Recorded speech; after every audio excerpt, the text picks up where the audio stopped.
Guys, welcome to our YouTube channel Bong views. আমি শিলাজিৎ। আমি সুদীপ্তা। আপনারা যারা এখনো পর্যন্ত আমাদের চ্যানেলটা সাবস্ক্রাইব করেনি তারা প্লিজ এক্ষুনি আমাদের চ্যানেলটা সাবস্ক্রাইব করে নেবেন আর নোটিফিকেশন বেল অল করে অন করে নেবেন পরবর্তী ভিডিওগুলোর জন্য নোটিফিকেশন পেতে। আর যারা আমাদের চ্যানেলটা সাবস্ক্রাইব করেছেন তাদেরকে অসংখ্য ধন্যবাদ।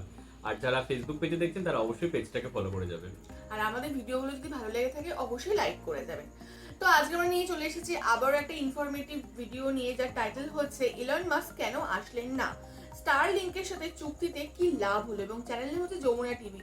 তো ইলন মাস্ক যে আসবে, তো সেই নিয়ে আমরা অলরেডি একটা ভিডিও দিয়েছি, রিয়াকশন দিয়েছি, এবং সেখানে ডক্টর মোহাম্মদ ইউনুস হচ্ছে তিনি বলেছিলেন যে ইলন মাস্কের আসার কথাবার্তা চলছে বাংলাদেশে। তো এরকম একটা আপডেটস আমাদের কাছে ছিল, তো সেই জন্যই আরো ভিডিওটা নিয়ে আসা। তো আমরাও জানি না ভেতরে কি আছে, আউট অফ ইন্টারেস্ট নিয়ে আসা, যার টাইটেল তো আগেই বলেছি। তো চলুন দেখে নিই হচ্ছে ভিডিওটা। আর ভিডিওটা যদি কপিরাইট ক্লেমের জন্য ব্লক হয়ে যায় তাহলে সম্পূর্ণ ভিডিওটা আপনারা আমাদের ফেসবুক বা ইনস্টাগ্রাম পেজে পেয়ে যাবেন। আর ফেসবুক বা ইনস্টাগ্রাম পেজের লিংক আমাদের ডেসক্রিপশন বক্স আর ফার্স্ট প্রিন্ট কমেন্ট থেকে পেয়ে যাবেন। তাহলে চলুন সবাই মিলে ভিডিও দেখা শুরু করি। চেয়ারম্যান মহোদয়, আপনি ইলন মাস্ক কেন আসলেন এবং এটা ব্যর্থতা কিনা?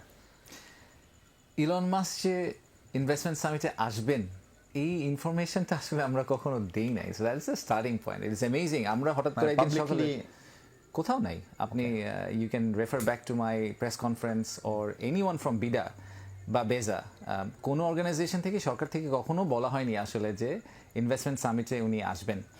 ওনার সাথে আমরা স্টারলিংক নিয়ে কাজ করছি, এটার কথা তো সবাই জানেন। এবং আমরা থ্যাঙ্কফুলি আমরা একটা ডেমো করেছি ওই দিন। আমরা এখন তো বিটিআরসি লাইসেন্সও পেয়ে গেছে ওরা।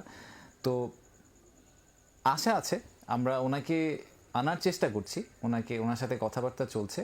দেখা যাক, সেটা হয়তো ভবিষ্যতে সম্ভব হতে পারে। বাট সামিটে আমরা আসলেই কখনো ওনাকে আনার প্ল্যান করিনি, কারণ ওনার মতো একজন ক্যারেক্টার নিয়ে আসলে the summit would have become Elon Musk summit. মানে এটা আমাদের আসলে মাস্টার প্ল্যানে কখনো ছিলই না যে ওনাকে আমরা সামিটে নিয়ে আসবো। ওনাকে আমরা আনলে আলাদা করে নিয়ে আসার চেষ্টা করব। পাবলিক স্পেয়ার এই গল্পটা আসলো কিভাবে? সেটা একটা আপনারা বলতে পারবেন, কারণ আমি হঠাৎ করে সকালে উঠে পেপারে দেখলাম যে ইলন মাস্ক নাকি সামিটে আসছেন। Literally it was like that. Okay, পরিষ্কার। স্টারলিংক সম্পর্কে আপনি বলছিলেন, স্টারলিংকের সঙ্গে 10 বছরের একটা চুক্তি আমরা করেছি, এটা সম্ভবত ইনিশিয়াল চুক্তি।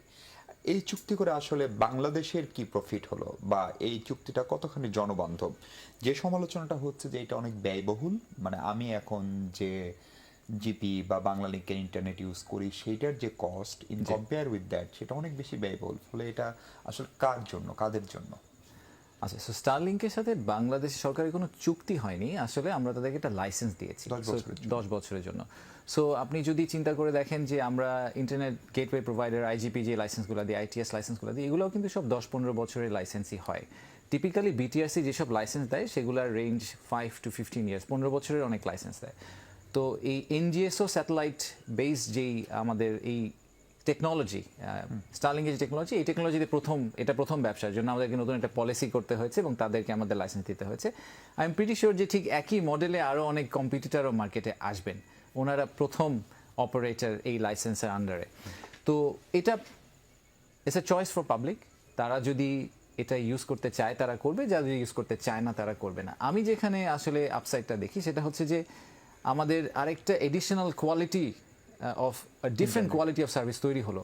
প্রাইস বেশি হতে পারে, আপনার যদি মনে হয় যে এই প্রাইসে আমি এই কোয়ালিটিটা নিতে চাই, ওদের যেই স্পিড সেই স্পিডটা আমি পেতে চাই, বা আজকে ধরেন বাংলাদেশে অনেক জায়গা আছে যেখানে আসলে ফাইবার অপটিক দিয়ে কানেক্টিভিটি নেওয়া সম্ভব না, সেই জায়গাগুলোতে হয়তো স্টারলিংক আমাদেরকে সাপোর্ট করতে পারে। আর আমি পার্সোনালি একটা ব্যাপারে খুবই প্যাশনেট, সেটা হচ্ছে যে বাংলাদেশের যে রুরাল কমিউনিটি আছে, যেখানে স্কুল বলেন বা হসপিটাল বলেন, সেই সব জায়গায় যদি আমরা কমিউনাল ইউজের জন্য একটা স্টারলিংকের ডিভাইস দিতে পারি, আমার গ্রামের বাড়িতে প্রাইমারি স্কুলের বাচ্চারা যদি এই স্টারলিংক ডিভাইসের কারণে ইন্টারনেট অ্যাক্সেস সাডেনলি পেয়ে যায়, সেখানে তো ফাইবার অপটিক যাবে না আসলে প্র্যাকটিক্যালি, সেটা যদি তারা পেয়ে যায় তাহলে that might B A revolutionary change for their lives. So হয়তো আমরা অনেক ছোটো ছোটো ফ্রিল্যান্সার পাবো যারা হয়তো একটা রুরাল বাংলাদেশে বসে ফ্রিল্যান্সিং করতে পারবে। সেই জায়গাটা আমি মনে করি it just opens new doors. At the end of the day Starlink থেকে কী বেনিফিট আসবে, সেই ইকোনমিক বেনিফিটটা কী আসবে, that's still to be seen. But আমরা মনে করি যে এটা একটা one additional option to public, and that's important for us. মানে it's a new era. Absolutely. কিন্তু গ্রামের যে মানুষটার জন্য আপনি ভাবছেন, মানে তার কি সেই ফিনান্সিয়াল ক্যাপাবিলিটিটাও আছে? গ্রামের যে মানুষটার জন্য আমি ভাবছি, সো স্টারলিংকের কিন্তু একটা বিউটি হচ্ছে যে আপনি দেখবেন স্টারলিংক যেসব ডেভেলপিং কান্ট্রিতে অপারেট করেছে সেখানে তারা to some degree communal use করার একটা অপরচুনিটি দেয়। সো ধরেন একটা স্টারলিংক ডিভাইসে যদি 10 থেকে 15 জন মানুষ ইউটিলাইজ করতে Connected পারেন। হয়। তো আমি যদি একটা স্কুলে দেই, সেই স্কুলে যদি 5টা ক্লাসরুমে প্রত্যেকেই একই সাথে হয়তো 15 জনের বেশি বাচ্চা ইউজ করতে পারছে না, বাট 15 জন ইউজ করতে পারছে। তো কমিউনাল ইউজের ক্ষেত্রে কিন্তু আপনার প্রাইস পয়েন্টটা তখন it's a very different conversation I think. যেটুকু আমরা বুঝতে পারলাম যে মানে স্টারলিংকের সাথে আর কি 10 বছরের মোটামুটি একটা মানে লাইসেন্স নিয়ে একটা আর কি চুক্তিবদ্ধ ঠিক বলা যায় না, বাট হ্যাঁ কাইন্ড অফ চুক্তি এটা আমার মনে হয়। তো এরকম হয়েছে এবং এলন মাস্কের হচ্ছে আসার কথা যেটা হচ্ছে এই সামিটে আসার কোনো আর কি উদ্দেশ্য বা এরকম কোনো কিছু কথাই ছিল না, বাট ওটা কোনোভাবে মিডিয়ার মাধ্যমে প্রচার হয়ে গেছে। যদি আমরা ডক্টর মোহাম্মদ ইউনূসের মুখে শুনেছি যে এলন মাস্ক আসবে, বাট কবে আসবে কি আসবে সেটাও তিনি উল্লেখ করেননি। তো এবং এই ভিডিওতেও আমরা এটাই জানতে পারলাম যে সামিটে আসার কথা তো তার ছিলই না, এটা কোনোভাবে মিডিয়াতে প্রচার হয়ে গেছে। বাট হ্যাঁ, বাংলাদেশ সরকার চেষ্টা করছে যেন তিনি আসেন, ভবিষ্যতে হয়তো কখনো আসতে পারেন, সেই সমস্ত ইঙ্গিত দিলেন।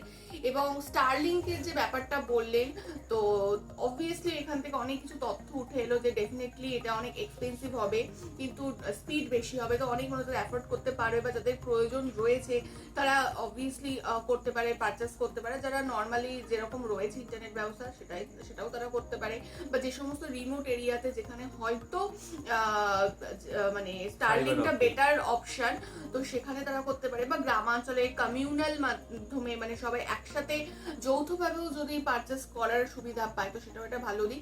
তো এই সমস্ত নিয়ে এখানে আর কি আলোচনা করা হলো।